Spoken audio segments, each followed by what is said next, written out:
প্রথমবার যখন কাবা শরীফ দেখা হয়, দোয়া করলে কি দোয়া কবুল হয় কিনা?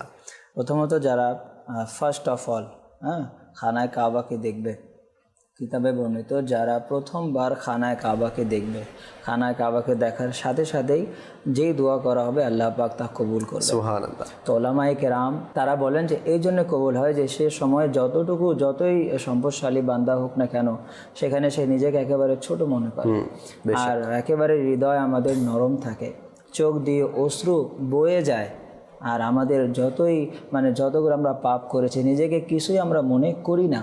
তো ওই ক্যাফিয়াত, ওই অবস্থায় খানায় কাবাকে দেখে দোয়া করলে দোয়া কবুল হয়। অনেক উলামায়ে কেরাম এটাও বলেছেন যে ওই ক্যাফিয়াত যদি অন্য সময়ে থাকে ওই সময়ও দোয়া কবুল হয়ে যাবে। ঘরেও যদি কারো ওই অবস্থা থাকে যে খানায় কাবার যেরকম দেখা অবস্থা হয়ে যায়, আল্লাহ পাক সেই দোয়াটাও তার কবুল করবে। আর আসলে এই জিনিসটা আমরা বলে বা কেউ শুনে উপলব্ধি আমরা করতে পারবো না। খানায় কাবাকে যারা যায়নি, আমরা ছবিতে দেখি, মক্কাও দেখি, মদিনাও দেখি, খানায় কাবার যদিও বা ছবি আমরা দেখছি সেভাবেই হচ্ছে মক্কাতুল মুকাররমা, কিন্তু মনে রাখেন, বিশ্বাস করুন, যারা দেখেছে তারাই জানে এর স্বাদ কতটুকু।